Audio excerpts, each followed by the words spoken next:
আমাদের অনন্য স্টোরি সকল প্রকার পার্ট গল্প দেখতে আমাদের চ্যানেলটি সাবস্ক্রাইব করে পাশে থাকা বেল আইকনটিতে ক্লিক করে অল নোটিফিকেশন অন করে দিন। নকশিকে নিয়ে নিজের বাড়িতে আসলো মেহরাব। নকশি এখানে এসে মোটেই খুশি হলো না।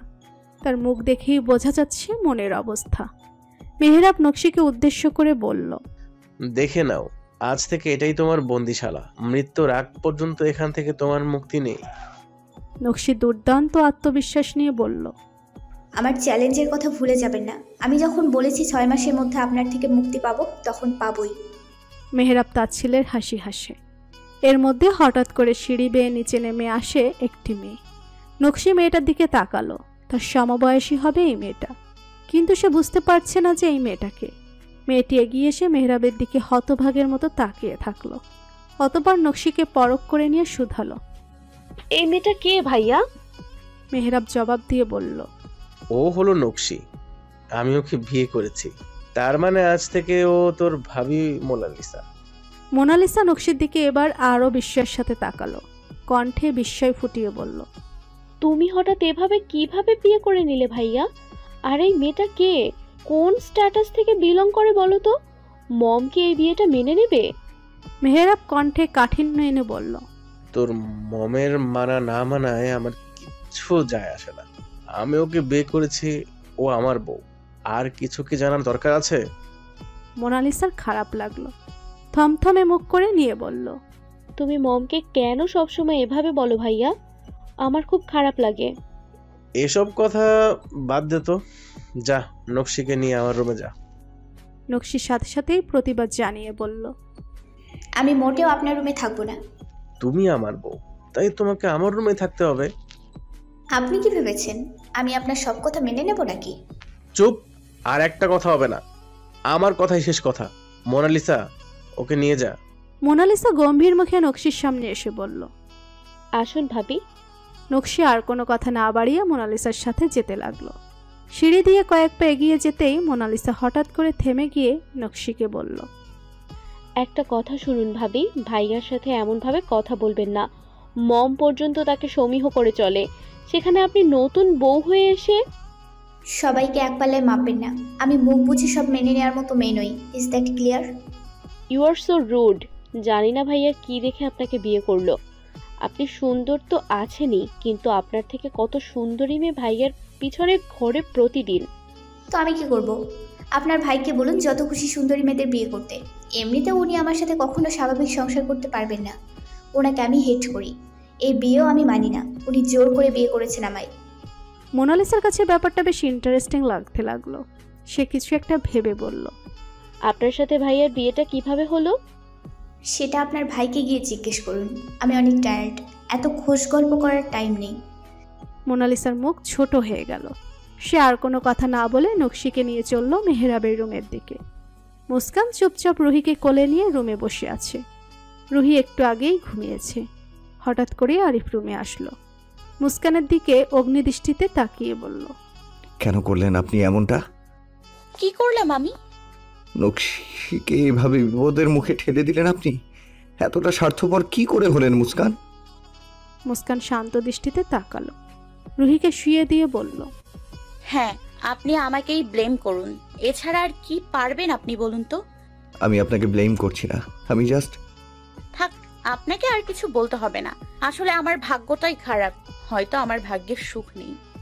এমন ভাববেন না মুস্কান। কেন ভাববো না? আপনি নিজেই ভেবে দেখুন। বিয়ের পর একটা মেয়ে যেমন স্বাভাবিক জীবন পায়, আমি কি তেমন পেয়েছি? না, পাইনি। আপনি আমায় সেই সুযোগ দেননি। স্বামী স্ত্রীর স্বাভাবিক সম্পর্ক হয়নি আমাদের মাঝে। না হয়েছে দেহের মিল, আর না হয়েছে হৃদয়ের। শুধু একটার পর একটা ঝামেলাই হয়ে গেছে। মানুষের লাইফ এমন হতে পারে না। কেউ এমন লাইফ ডিজার্ভ করে না। তো কি চান আপনি? একটা স্বাভাবিক সম্পর্ক। আরিফ মুস্কানের দিকে এগিয়ে এলো। মুস্কানের গালায় মৃদু স্পর্শ করলো।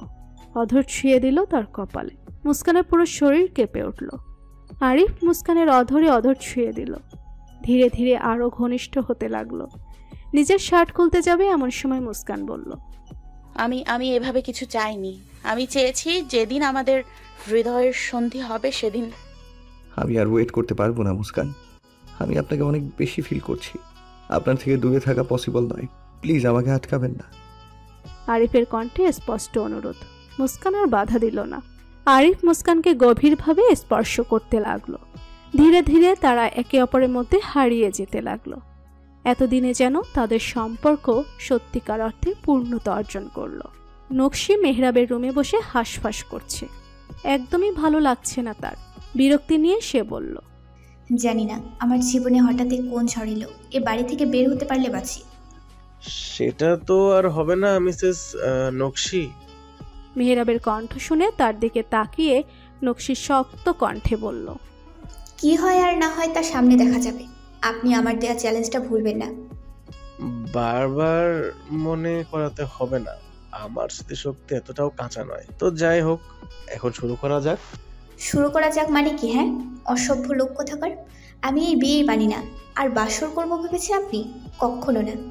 আপনার মতো লোককে আমি আমার দেহ মন কিচ্ছু দেব না।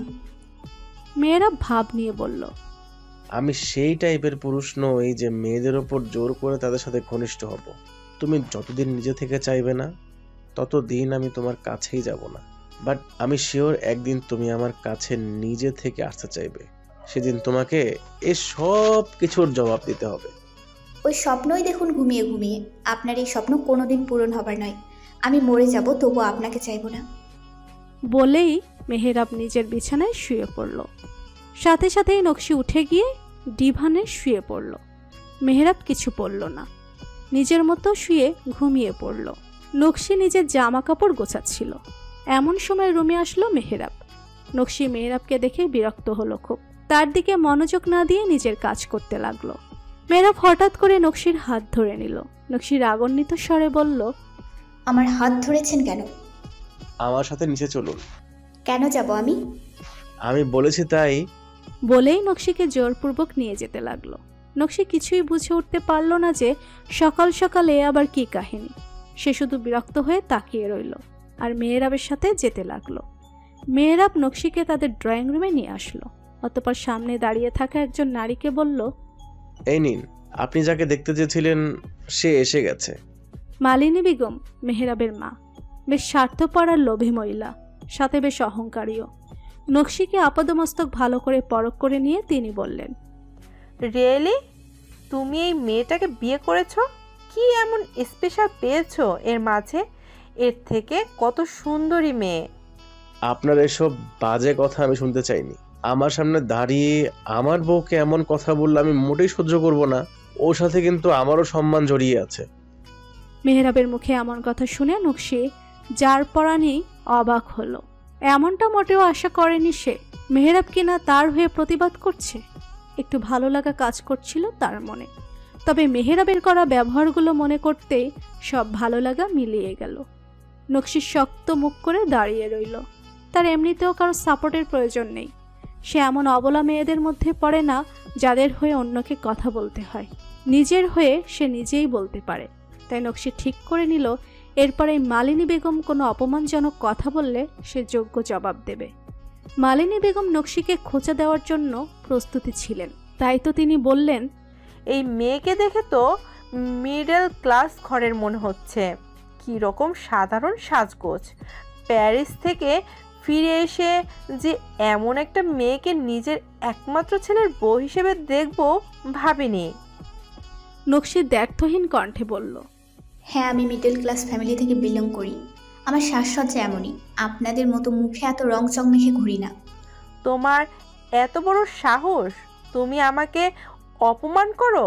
তোমাকে তো আমি। বলে যেই না নকশির গায়ে হাত তুলতে যাবে তার আগে মেহরাব মায়ের হাত ধরে নেয়। চোখ রাঙিয়ে বলে, এই ভুল আর দ্বিতীয়বার করবেন না আশা করি। ও আমার বউ। ওকে যখন আমি বিয়ে করেছি তখন ওর সম্মান রক্ষার দায়িত্ব আমার। এখন ও আমারই অংশ। তাই আমার সামনে এই স্পর্ধা দেখাবেন না। না হলে এতদিন জন্মদাত্রী হিসেবে আপনাকে যেটুকু সম্মান দিয়েছি সেটুকুও কিন্তু আর পাবেন না। মেহরাব, তুমি এই বাইরের মেয়ের জন্য আমার সাথে এমন করছো? ও বাইরের কোনো মেয়ে নয়, ও আমার বউ। কান খুলে শুনে রাখুন। এর মধ্যে মোনালিসা সেখানে হাজির হয়। এসব অশান্তি আজ করতে পেরে সে বলে, মম, তুমি আমার সাথে আসো তো। প্যারিসে গিয়ে কিভাবে দিনগুলো কাটালে আমাকে একটু বলো। মেহেরাব তাচ্ছিল্য হেসে বলে, কিভাবে আর থাকবেন, নিশ্চয়ই ওখানে গিয়েও নতুন কোনো বয়ফ্রেন্ড জুটিয়েছিলেন। মালিনী বেগম বেশ লজ্জায় পড়ে যান। তার নিজের চরিত্র সম্পর্কে তিনি নিজেও বেশ ভালো জানেন। তিনি মোটেও ধোয়া তুলসী পাতা নন। তবুও এভাবে একটা বাইরের মেয়ের সামনে যখন তার ছেলে তাকে এভাবে বলছে, তখন খারাপ লাগারই কথা। তাই মালিনী বেগম বেশ কড়া গলায় বললেন, আমার সম্পর্কে এমন কথা বলবে না একদম। তোমাকে কিছু বলি না জন্য। বলার মতো মুখ কি আপনার আছে? মেহেরাবের এই একটা কথাতেই চুপ করতে বাধ্য হন মালিনী বেগম। মুস্কান আজ বেশ তাড়াতাড়ি মেডিকেল থেকে বাড়িতে ফিরল। আজ কেন জানি তার আরিফের সাথে বেশি বেশি সময় কাটাতে ইচ্ছে করছে। মনে মনে নানা পরিকল্পনা করে নিল সে। এরপর বাড়িতে আসতেই সে হতবাক হয়ে গেল। কুজান আজ অনেকদিন পর এসেছে। মুস্কানকে দেখেই শুকনো মুখে এগিয়ে এলো। মুস্কান সামান্য হেসে শুধায়, কেমন আছো কুজন ভাইয়া? ভালো নেই। কেন, কি হয়েছে তোমার? কুজান দীর্ঘশ্বাস ফেলে বলে, আমার বিয়ে হয়ে গেছে মুস্কান। মুস্কান হতবাক হয়ে তাকিয়ে রইল কুজানের দিকে। সে ভাবতে পারছে না কিছুই। হঠাৎ কিভাবে বিয়েটা হলো? সে তো এই ব্যাপারে কিছুই জানল না। মনে নানা রকম প্রশ্ন ঘুরছিল। তাই মুস্কান জবাবের আশায় কুজানের দিকে তাকায়। কুজান কান্না মিশ্রিত গলায় বলে, আমাদের ভার্সিটির একটা মেয়ে আমায় ফাঁসিয়ে বিয়ে করে নিয়েছে। জানিস, আজ ভার্সিটিতে কালচারাল প্রোগ্রাম চলছিল, আর উর্মি নামের ওই মেয়েটাও সেখানে উপস্থিত ছিল। উর্মি আগে থেকে আমাকে পছন্দ করত, অনেকবার প্রপোজও করেছিল, কিন্তু আমি ফিরিয়ে দিয়েছিলাম।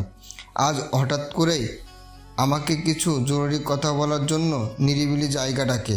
অতঃপর হঠাৎ করেই আমায় নিজের কাছে টেনে নিয়ে জোরপূর্বক আমায় ঠোঁটে। এমন সময় আমাদের ভার্সিটির কিছু ছেলে মেয়ে সেখানে হাজির হয়। সেই সময় উর্মি আমাকে দোষী বানিয়ে নিজে ভিকটিম সেজে বসে থাকে। ব্যাপারটা অনেক দূরে আগায়। কিছু ছেলে আমায় গায়ে হাতও তোলে। আরিফ, চয়ন, আবির মানে আমার বন্ধুরাও আমাকে বিশ্বাস করছিল না। শেষ পর্যন্ত ভার্সিটির উপাচার্যের কানে কথাগুলো যায়। তিনি আমাদের দুজনের পরিবারের লোককেই ডেকে পাঠান। আমি সবার সামনে নিজেকে দোষী দাবি করি, কিন্তু ওই উর্মি ন্যাকা কান্না করে যে নাটক করেছিল সেটা সবাই বিশ্বাস করে নেয়। আর আমার বাবা মাকেও বিভিন্ন অপমানজনক কথা শুনতে হয়। ওই উর্মির মা বাবা পুলিশ কেস করার হুমকি দেয়। আম্মু সেই সময় ওদের পা পর্যন্ত ধরতে গেছিল। এটুকু বলেই কান্নায় ভেঙে পড়তে লাগলো কুজান। মুস্কানের ভীষণ খারাপ লাগতে লাগলো।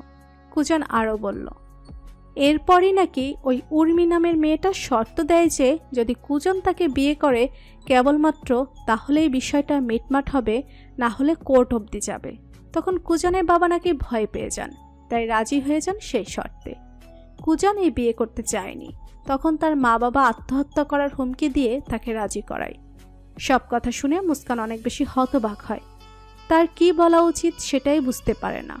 কুজান হঠাৎ করে মুস্কানের হাত ধরে নিয়ে বলে, আমি জানি এই পৃথিবীর আর কেউ আমাকে বিশ্বাস না করলেও তুই করবি। জানিস, এই সময় না আমার একটা মেন্টাল সাপোর্ট প্রয়োজন। তুই বল না মুস্কান, তুই কি বিশ্বাস করিস যে আমি এমন একটা কাজ করতে পারি? মুস্কান কিছু বলতে যাবে কি তার আগেই আরিফ চলে আসে। কুজানকে দেখে রেগে তেড়ে আসে। ক্ষুব্ধ স্বরে বলে, এই চরিত্রহীন লম্পটটা এখানে কি করছে? একে বের করে দাও এখান থেকে। বলে যেই না কুজানের কাছে আসতে যাবে, সেই সময় মুস্কান ঢাল হয়ে দাঁড়িয়ে বলে উঠল, কুজন ভাইয়াকে কিছু বলবেন না, আমার মনে হয় উনি নির্দোষ। এটা তুমি কি বলছো মুস্কান? তুমি জানো না ও কি করেছে? আমি সব জানি, ওকে ফাঁসানো হয়েছে। এই নিশ্চয়ই কোনো মিথ্যে গল্প বলেছে। আমরা সবাই নিজ চোখে দেখেছি। চোখের দেখা সবসময় সত্যি হয় না। আরিফ, মুস্কান ও কুজান পাশাপাশি বসে রয়েছে। মুস্কান কুজানকে পুরোদমেই বিশ্বাস করছে। সে আরিফকেও নানাভাবে বোঝানোর চেষ্টা করছে যে কুজান নির্দোষ। মুস্কানের কথা এবং কুজানের বারবার নিজেকে নিরপরাধ দাবি করায় আরিফও গলে গেল। তারও মনে হতে লাগলো ওই উর্মি নামের মেয়েটার চক্রান্ত সব। তাই তিনজনে মিলে এই পরিকল্পনা করতে লাগলো যে কিভাবে ওই উর্মির মুখোশ খুলে দেবে সবার সামনে। আরিফ বলল, এখন যদি উর্মির সব সত্যি সামনে এসেও যায় তাহলেই বা কি করার? উর্মির সাথে তো কুজনের বিয়ে হয়েই গেছে। কুজন সাথে সাথেই বলে ওঠে, আমি এই বিয়েটা মানি না। আমার সাথে প্রতারণা হয়েছে। সব সত্যি সামনে এলে আমি ওকে ডিভোর্স দিয়ে দেব। মুস্কান সামান্য চিন্তাভাবনা করে বলে, আবেগ দিয়ে নয়, বিবেক দিয়ে ভাবো কুজন ভাইয়া। তোমার সাথে ওই মেয়েটার বিয়ে হয়ে গেছে, এখন চাইলেও তুমি ওকে ডিভোর্স দিতে পারবা না। কম করে হলেও 6 মাস ওর সাথে সংসার করতে হবে। 6 মাস তো দূর, 6 সেকেন্ডও ওই ঠকবাজ মেয়ের সাথে থাকবো না আমি। আরিফ ও মুস্কান একে অপরের দিকে তাকালো। আরিফ কুজানের কাঁধে হাত রেখে বলল, তুই কি করবি সেটা তোর সিদ্ধান্ত, তবে আপাতত আমরা তোকে সব ধরনের সাহায্যই করব, যাতে তুই নিজেকে নির্দোষ প্রমাণিত করতে পারিস। কুজান অনেকটা নিশ্চিন্ত হয়। এতক্ষণ নিজেকে যতটা একা মনে হয়েছিল, এখন নিজের উপর ঠিক ততটাই ভরসা জন্ম নেয়। মনে হয় এখন সে নিজেকে নিরপরাধ সাব্যস্ত করতে পারবে, আর ওই মিথ্যাবাদী ঠকবাজ উর্মিকেও উচিত শিক্ষা দেবে। উর্মি নিজের রুমে বসে আছে শান্ত হয়ে। তার মন মেজাজ এখন অনেকটাই স্বাভাবিক। যা চেয়েছিল আজ তাই হাসিল করে নিয়েছে সে, তাই তার আনন্দের সীমা নেই। মনে মনে নিজের তারিফ করে বলল, বুদ্ধি থাকার তো আমার মতোই থাকুক, এমন বুদ্ধি যে কেউ তার কাঙ্ক্ষিত ব্যক্তিকে নিজের করে পাবে। উর্মি যখন নিজের জয় নিয়ে ভাবতে ব্যস্ত, তখনই রুমে চলে আসে কুজন। এসে রক্তচক্ষু নিক্ষেপ করে উর্মির দিকে। উর্মি ভয়ের পাশাপাশি ভীষণ আনন্দও পায়। অবশেষে এতক্ষণ পর কুজনের দেখা পেল। কুজন এসে সরাসরি উর্মিকে বলল, কেন আমাকে এভাবে ফাঁসালে তুমি? আমি তোমার কি ক্ষতি করেছি? আমি ফাঁসিয়েছি মানে? এসব কি বলছো তুমি কুজন? আমরা একে অপরকে ভালোবাসি। Just shut up. আর একটা নাটকও করবে না তুমি। এখানে তো বাইরে কেউ নেই। এখন অন্তত নিজের দোষটা স্বীকার করো। উর্মি মনে মনে হাসে। সে তো এত বোকা নয়। উর্মি জানে এখন হয়তো কুজন কোনোভাবে তার মুখ থেকে সত্য বের করতে চাইছে, হয়তো তার কথা রেকর্ড করতে চায়। এজন্যই তো নিজের নাটক বজায় রেখে বলল, গোটা দুনিয়ার সামনে যা বলেছি এখনো আমি তাই বলবো কুজন। আমি তোমাকে ভালোবাসি। আমি জানি তুমিও আমাকে ভালোবাসো, কিন্তু তুমি এটা স্বীকার করতে চাও না। তবে সেই দিন অনুষ্ঠানে আমার কাছে এসে তো এটা তুমি প্রমাণ করেই দিলে যে তুমি আমায়। উর্মির এহনো কথায় ভীষণ রেগে যায় কুজন। নিজের ফোনে উর্মির সব কথা রেকর্ড করার ফন্দি করেছিল সে, কিন্তু চালাক উর্মি সব বুঝে গিয়ে এমন পাল্টা চাল চাললো, যার ফলে কুজন রেগে গিয়ে নিজের ফোন পকেট থেকে বের করে হাসার দেয়। অতঃপর তেড়ে যায় উর্মির দিকে। উর্মির গলা টিপে ধরে বলে, শয়তান মেয়ে, তুই কি ভেবেছিস এরকম নাটক করে আমার জীবন স্থান পাবি? কখনোই না। আমি তোকে কেবল আর কেবল ঘৃণাই করব। উর্মি চূড়ান্ত আত্মবিশ্বাস নিয়ে বলে, এক সময় তুমি আমাকে ভালোবাসতে বাধ্য হবে, দেখে নিও। এমন হলে আমি নিজেই নিজেকে শেষ করে দেব। তবু তোর মতো বেহায়াকে নিজের লাইফে মেনে নেব না। বলেই কুজন রুম থেকে বেরিয়ে যায়। এদিকে উর্মি কাঁদতে কাঁদতে মেঝেতে বসে পড়ে। সে নিজে নিজেই বলতে থাকে, আমি কি কোনো ভুল করেছি? না, আমি কোনো ভুল করিনি। প্রেম ও যুদ্ধে সব কিছুই জায়েজ। Everything is fair and love and work. তাই আমি ঠিকই করেছি। নিজের ভালোবাসাকে পাওয়ার জন্য যত নিচে নামতে হয় নামবো, তবু আমি কুজনের ভালোবাসা আদায় করেই ছাড়বো, আর এটাই আমার প্রতিজ্ঞা। বলেই সংকল্পবদ্ধ হয় উর্মি। এক না এক সময় সে নিশ্চয়ই তার প্রেমিক পুরুষের মন জয় করবে, আর এটার জন্য তাকে যাই করতে হোক না কেন সে করবে। তবুও নিজের প্রেমিক পুরুষের মনে প্রেমের বীজ বপন করবেই। উর্মি নিজের চোখের জল মুছে নিল। আয়নার সামনে দাঁড়িয়ে বলল, এবার গোটা দুনিয়ার সবাই দেখবে একটা মেয়ে প্রেমে পাগল হয়ে গেলে কতটা নিচে নামতে পারে, কতটা ডেসপারেট হতে পারে কাউকে পাওয়ার জন্য। কুজন ব্যালকনিতে বসে সিগারেটে ফু দিতে ব্যস্ত। ভীষণ বিরক্ত লাগছে আজ তার। হঠাৎ করে জীবন এভাবে বদলে যাওয়ার কারণে সে মোটেই ভালো নেই। বিশেষ করে এই উর্মি মেয়েটাকে নিজের চারপাশে একদম সহ্য হচ্ছে না। এজন্যই চেষ্টা করছে যথাসম্ভব দূরে থাকার। হঠাৎ করে উর্মি ব্যালকনিতে এসে, ছি ছি, আমি তোমাকে ভদ্র ছেলে ভেবেছিলাম কুজন, আর তুমি কিনা সিগারেট খাও। চুপ কর। তোর জন্য আমাকে এই বদ অভ্যাস বেছে নিতে হলো। জীবনে যেই সিগারেট ছুঁইনি, আজ তোর জন্য ইচ্ছা করছে তোকে জানে মেরে দেই, তবুও বোধহয় আমার রুহ শান্তি পাবে না। তোমার আমাকে জানে মারতে হবে না পূজন, যখন সময় হবে দেখবে আল্লাহ ঠিকই আমার জান কবজ করে নিবে, তখন আবার তুমি আফসোস করো না। আফসোস মাই ফুড, তুই মরে গেলে আমি আরো আল্লাহর কাছে লাখো শুকরিয়া আদায় করব। উর্মির বুকে চিনচিনে ব্যথা অনুভূত হলো। তার ভালোবাসার মানুষ কিনা তার মৃত্যু কামনা করছে। ব্যাপারটা ভীষণই বেদনাদায়ক। উর্মির বুক চিরে দীর্ঘ নিঃশ্বাস বেরোলো। সেও আল্লাহর কাছে প্রার্থনা করে বলে, আল্লাহ পূজনের এই দোয়া তুমি কবুল করে নাও। এতটা ঘৃণা আর আমি সত্যিই নিতে পারছি না। ওর ঘৃণা নিয়ে আমি আর বাঁচতে চাই না। হ্যাঁ, এই পন্থাটা হয়তো আমি ভুল ছিল, আর ওর প্রতি আমার ভালোবাসাটা মোটেও ভুল ছিল না। আমি সত্যি ওকে ভীষণ ভালোবাসি, তাই তো নিজের আদর্শের বিরুদ্ধে গিয়েও এত নিচে নামলাম শুধু ওকে পাওয়ার জন্য। আমি হয়তো অপরাধ করেছি, কিন্তু যা করেছি শুধু আর শুধু নিজের ভালোবাসার জন্যই করেছি, তাই আমার কোনো আফসোস নেই। এদিকে কুজনের উর্মিকে দেখে ভীষণ রাগ জমে মনে, তাই সে নিজের জ্বলন্ত সিগারেট তার পেটে জোরপূর্বক ধরে। উর্মি চেঁচিয়ে ওঠে। কুজন নিজের সম্পিত ফিরে পেয়ে সরিয়ে নেয়, কিন্তু ততক্ষণে যা ক্ষতি হবার হয়ে গেছে। উর্মির পেটের অনেকখানি জায়গা পুড়ে গেছে। কুজনের একটু অপরাধবোধ হলেও উর্মির করা অন্যায়ের কথা মনে পড়তেই সে বলে, যা হয়েছে একদম ঠিক হয়েছে।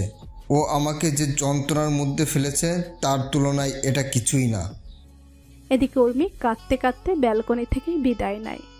মেহরাবের সাথে দিনগুলো কিভাবে চলে যাচ্ছে নকশি বুঝতে পারছে না।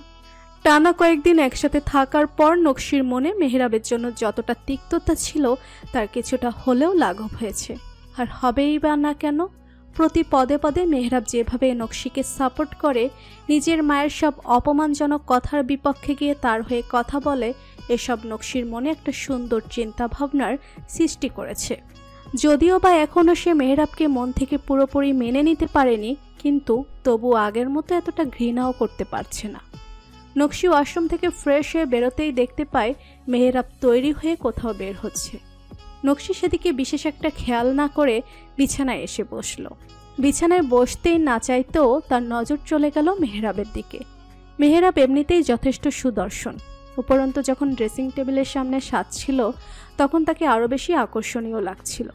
নকশি বুঝতে পারছিল না এটা কি হচ্ছিল তার সাথে। মনে মনে নিজেই নিজেকে তিরস্কার করে বলে, এসব আমি কি ভাবছি? এই মাফিয়াকে নিয়ে এমন ভাবনা শোভা পায় না। আমার এমন ভাবলে চলবে না। মনে মনে এমন ভাবনা করলেও বাস্তবতাটা যেন সম্পূর্ণ ভিন্ন। নকশি চাইলেও আর আগের মতো মেহরাবকে ঘৃণা করতে পারছিল না, বরং অন্যরকম এক ভালো লাগার অনুভূতি খেলে যাচ্ছিল তার মনে। অন্যদিকে মেহরাবও আর চোখে দেখে যাচ্ছিল, তার চোখেও দেখতে পাওয়া যাবে নকশির প্রতি একরাশ মুগ্ধতা। তবে কি ভিন্ন দুই হৃদয়ের সন্ধি হতে আর বেশি দেরি নেই? মেহরাব সম্পূর্ণ তৈরি হয়ে নকশির সম্মুখে এসে বলে, আমি আজ একটা জরুরি কাজে শহরের বাইরে যাচ্ছি, 2-3 দিন পর ফিরবো। তুমি নিজের যত্ন নিও। নকশি ঘাট তেড়ামো করে বলে, আমি কোনো ছোট বাচ্চা নই, নিজের খেয়াল নিজেই রাখতে পারবো। আপনাকে আমাকে নিয়ে এত চিন্তা করতে হবে না, বুঝলেন? মেহরাবের কেন জানি নকশির মুখ থেকে এমন তিক্ত কথা শুনে রাগের বদলে তীক্ষ্ণ ব্যথা অনুভূত হয়। সে জানে না এমন হচ্ছে কেন। কিছুদিন আগেও তো নকশির এমন তেজালো কথা তার গায়ে আগুন জ্বালিয়ে দিত, অথচ এখন এসব কথা তার মনে বিষাদ সিন্ধুর জন্ম দেয়। এখন কেন জানি মেহরাব ধীরে ধীরে তার মনের অনুভূতিগুলো উপলব্ধি করতে পারছে। তার মনে নকশির প্রতি যে ভাবনা, তার যে পরিবর্তন ঘটছে, ধীরে ধীরে সেটা এখন সুস্পষ্ট হয়ে উঠছে তার কাছে। যে মেয়েটাকে একসময় উপযুক্ত শাস্তি দেওয়ার জন্য বিয়ে করেছিল, এখন কি না তারই প্রেমে পড়ে গেছে। ব্যাপারটা বেশ দারুণ লাগলো মেহরাবের কাছে। সাথে সাথে সে নিজের মনের সব পরিকল্পনা করে নিল।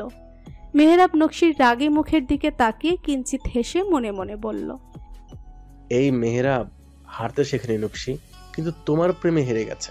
তবে না, আমি হার স্বীকার করব না, বরঞ্চ তোমাকে নিজের কাছে নেব। এর জন্য যা যা দরকার আমি করব। আমাকে শুধু একটা বার ফিরে আসতে দাও, তারপর আমি তোমার মন জয়ের বিশাল এক মিশনে নেমে পড়ব। এমন ভাবনা ভেবেই মেহরাব নীরবে প্রস্থান করল।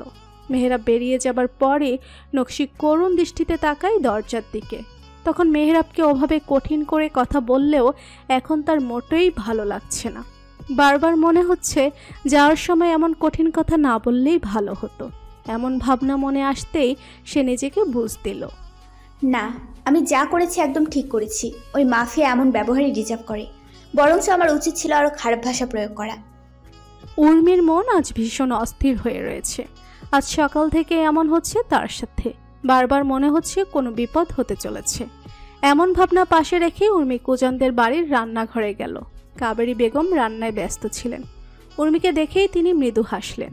আসলে এ কদিনে উর্মির সাথে বেশ ভালো সম্পর্ক গড়ে উঠেছে তার। প্রথম দিকে যদিও বা তিনি উর্মিকে একদম সহ্য করতে পারতেন না, বারবার মনে হতো এই মেয়ে তার ছেলের সাথে ছলনা করেছে, কিন্তু তারপরেও এই মেয়েটির মিষ্টি ব্যবহার আর আচরণ দেখে বেশি দিন দূরে ঠেলে রাখতে পারেননি। এখন তিনিও চান কুজনের সাথে উর্মির সম্পর্ক ভালো হয়ে যাক। উর্মি রান্নাঘরে আসতেই তিনি হেসে বললেন, এসো উর্মি। উর্মি এসেই কাবেরী বেগমের উদ্দেশ্যে বলেন, আচ্ছা আন্টি, এই পৃথিবীতে কেউ কোনো খারাপ কাজ করলে তার শাস্তি এই দুনিয়াতেই পেতে হয়, তাই না? কাবেরী বেগম রান্নার দিক থেকে মনোযোগ সরিয়ে উর্মির দিকে তাকিয়ে বলেন, হঠাৎই প্রশ্ন যে? উর্মি একটা দীর্ঘশ্বাস ফেলে বলে, ভালোবাসায় আমি অন্ধ হয়ে গিয়েছিলাম আন্টি। ভালো খারাপ সব কিছুর পার্থক্য ভুলে গিয়েছিলাম। কুজনকে নিজের করে পাওয়ার জন্য আমার উপায় ভুল ছিল। আমার উচিত ছিল ভালোবেসে ওর মন জয় করার চেষ্টা করা, কিন্তু আমি সেটা করিনি। আমি ভুল পথ বেছে নিয়েছি, আর তার ফল এই 5 মাস ধরে ভোগ করে চলেছি। এই 5 মাসে কুজন একবারও আমার সাথে ভালো ব্যবহার করেনি। সব সময় আমার ওপর খারাপ ব্যবহারই করেছে। কোনো সময় তো গায়েও হাত দিয়েছে। আমি বুঝি এসবেরই ডিজার্ভ করি, কিন্তু ও যে একটা কথা বারবার জোর দিয়ে বলছে যে আর 1 মাস পর আমাকে ডিভোর্স দেবে। এমনটা আমি হতে দিতে চাই না আন্টি। আমি ওর থেকে আলাদা হতে চাই না। আমি কুজনের স্ত্রী হয়েই থাকতে চাই। যদি ওর স্ত্রী হয়ে বাঁচতে না পারি, তাহলে ওর স্ত্রী হয়েই মরতে চাই। চুপ করো উর্মি, এমন কথা বলতে নেই। তুমি যা করেছো তা কোনো ভুল নয়, অন্যায়। এই জন্যই আমিও প্রথম দিকে তোমায় মেনে নিতে পারিনি। তবে এখন দেখো, আমি তোমার উপর নরম হয়েছি। তুমি আল্লাহর উপর ভরসা রাখো। দেখবা একদিন কুজনও তোমার উপর নরম হবে। কুজনকেই তো এই বিষয়টা নিয়ে বেশি সাফার করতে হয়েছে, তাই ও সবটা স্বাভাবিকভাবে মানতে পারছে না। তবে দেখে নিও, এক সময় ও তোমাকে ঠিক নিজের স্ত্রী হিসেবে মেনে নেবে। আমার মনে হয় না এই সৌভাগ্যটা হবে। বলেই উর্মি রান্নাঘর থেকে বেরিয়ে আসে। এমন সময় কুজন রান্নাঘরে প্রবেশ করছিল। উর্মিকে দেখেই বিরক্তির দৃষ্টি ফেলে তাকে পাশ কাটিয়ে চলে যায়। উর্মি মাথা নিচু করে নেয়। কুজনের চোখের দিকে তাকালে যে সে নিজের জন্য ঘৃণা ছাড়া কিছুই দেখতে পায় না। ভীষণ কষ্ট হয় তার। কুজন রান্নাঘরে গিয়ে কাবেরী বেগমকে উদ্দেশ্য করে বলে, আম্মু, আমি একটু শাহবাগের ওই দিকে যাচ্ছি। ওখানে কেন? শুনলাম তো শাহবাগে নাকি কি সব আন্দোলন হচ্ছে। আমি সেই আন্দোলনেই যোগ দিতে যাচ্ছি। তুই কি পাগল হয়ে গেলি নাকি কুজন? ওখানে গেলে কত বিপদ হতে পারে জানিস না? আমি একদম ঠিক আছি আম্মু। বিপদের ভয়ে পিছিয়ে থাকে কাপুরুষরা, আমি তেমন নই। কাবেরী বেগম এরপর কুজনকে আটকানোর আরও অনেক চেষ্টা করেন, কিন্তু কুজন তার কোনো কথা না শুনে বেরিয়ে যায়। যাওয়ার সময় উর্মি পিছন থেকে বলে ওঠে, না গেলে হয় না? তোর পরামর্শ চেয়েছি আমি। উর্মি দমে যায়। বিকেল 4:46। টিভি খুলে বসতে উর্মি ব্রেকিং নিউজে দেখলো শাহবাগে আন্দোলনকারীদের উপর পুলিশের হামলা, এমনকি উপর মহল থেকে নাকি গুলি করারও আদেশ দেওয়া হয়েছে। এই নিউজটা দেখে উর্মির প্রাণ কেঁপে উঠল। মনে পড়ে গেল কুজনের কথা। কুজনের কথা ভেবে দুশ্চিন্তা হলো খুব। উর্মি আর থাকতে পারল না। নিউজটা দেখে ছুটে বাড়ি থেকে বের হলো। বিভিন্ন অটোরিকশা সিএনজি করে শাহবাগ যাওয়ার চেষ্টা করলো, কিন্তু কেউ ওদিকে যেতে চাইল না। শেষে একজন সিএনজি চালক বেশি টাকার বিনিময়ে শাহবাগ থেকে কিছুটা দূরে নিয়ে যেতে রাজি হলো। উর্মি সেই সিএনজিতে উঠল। শাহবাগের কাছাকাছি এসে ভাড়া মিটিয়ে নেমে পড়ল। অতঃপর জোরে ছুটতে লাগলো। ছুটতে ছুটতে বার কয়েক হোঁচট খেয়ে পড়ল, তবু থামল না। একটু এগিয়ে শাহবাগের কাছাকাছি যেতেই দেখতে পেল পুলিশ আন্দোলনকারীদের উপর লাঠিচার্জ করছে, টিয়ার গ্যাস ছুটছে। এর মধ্যে হঠাৎ তার নজর যায় একজন পুলিশ অফিসারের দিকে, যিনি বন্দুক তাক করে আছেন। বন্দুকের নিশানা বরাবর তাকাতে উর্মির চোখ কপালে ওঠে। আন্দোলনকারীদের মিছিলে একদম সম্মুখ সারিতে দাঁড়িয়ে কুজন। দেখে বোঝাই যাচ্ছে সে আন্দোলনে গুরুত্বপূর্ণ ভূমিকা রাখছে। বিপদ আজ করতে পেরে উর্মি ছুটে গেল সেদিকে। পুলিশ কর্মকর্তা বন্দুক দিয়ে কুজনকে নিশানা করে গুলি ছুড়েন। উর্মি একদম সঠিক সময় এসে কুজনকে ধাক্কা দিয়ে সরিয়ে দেয়, যার ফলে গুলি তার বুক ভেদ করে যায়। উর্মি লুটিয়ে পড়ে মাটিতে। কুজন উর্মির নাম ধরে চিৎকার করে এগিয়ে আসে, তার মাথা তুলে নিজের কোলে রাখে। উর্মিকে উদ্দেশ্য করে বলে, এখানে কেন, আর এসব কি? উর্মি ধরে আসা কণ্ঠে বলল, আমি আজ ভীষণ খুশি কুজন, তোমার জন্য নিজের জীবন দিতে পারলাম। তুমি বলেছিলে না আমাকে আমি যেন তোমার জীবন থেকে চলে যাই, আজ আমি তোমার ইচ্ছাটা পূরণ করলাম। চুপ, একদম চুপ, কিছু হবে না তোর। আমি এখনই তোকে হাসপাতালে নিয়ে যাব। আমার হাতে আর বেশি সময় নেই কুজন, আমার একটা শেষ ইচ্ছা পূরণ করবে, আমাকে নিজের স্বীকৃতি দিবে নিজের স্ত্রীর। হ্যাঁ, তুই আমার স্ত্রী উর্মি। এবার মরে গেলেও আমার ক্ষতি নেই। ইহকাল হয়তো আমাদের দুজনের হৃদয়ের সন্ধি হয়নি, কিন্তু পরকালে নিশ্চয় হবে। আমি তোমার অপেক্ষায় করব। বলেই শেষ নিঃশ্বাস ত্যাগ করে উর্মি। উর্মি মারা গেছে এটা উপলব্ধি করতে পেরেই কুজন উর্মির নাম নিয়ে জোরে চিৎকার করে ওঠে।